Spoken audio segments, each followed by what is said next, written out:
دوستو، عبداللہ بن مبارک رحمۃ اللہ علیہ جو اپنے دور کے بہت بڑے عالم اور محدث تھے، ایک سال حج کے ارادے سے گھر سے نکلے۔ ان کے پاس حج کے اخراجات کے لیے خطیر رقم موجود تھی۔ راستے میں ایک بستی سے گزرتے ہوئے انہوں نے دیکھا کہ ایک عورت کوڑے کے ڈھیر سے ایک مرا ہوا پرندہ اٹھا کر لے جا رہی ہے۔ آپ کو بہت حیرت ہوئی اور آپ نے چھپ کر اس کا پیچھا کیا۔ آپ نے دیکھا کہ وہ عورت اسے پکا کر اپنے بچوں کو کھلانے کی تیاری کر رہی ہے۔ عبداللہ بن مبارک رحمۃ اللہ علیہ اس عورت کے پاس گئے اور پوچھا، اے اللہ کی بندی، مردار کھانا تو حرام ہے، تم یہ کیا کر رہی ہو؟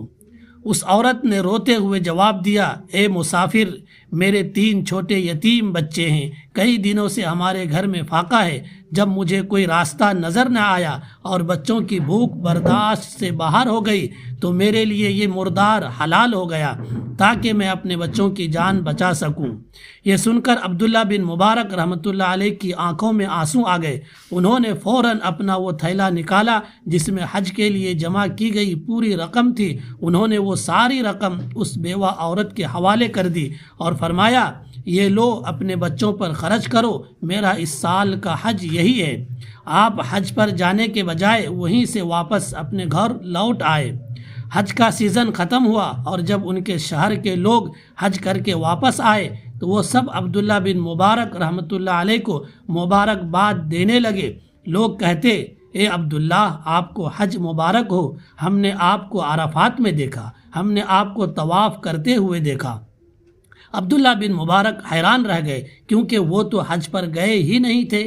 اسی رات انہوں نے خواب میں دیکھا کہ ایک فرشتہ کہہ رہا ہے، اے عبداللہ، تم نے اللہ کی رضا کے لیے ایک بیوہ اور یتیموں کی مدد کی، اللہ نے تمہارا صدقہ قبول فرمایا اور تمہاری شکل میں ایک فرشتہ بھیج دیا جس نے تمہاری طرف سے حج ادا کیا، اور اللہ نے تمہارے اس عمل کی برکت سے اس سال تمام حاجیوں کے حج قبول فرما لیے۔ یہ واقعہ ہمیں سکھاتا ہے کہ انسانیت کی خدمت اور غریبوں کا احساس کرنا اللہ کو بہت پسند ہے۔ حج صرف ایک ظاہری عبادت نہیں بلکہ دل کی صفائی اور خلق خدا سے محبت کا نام ہے۔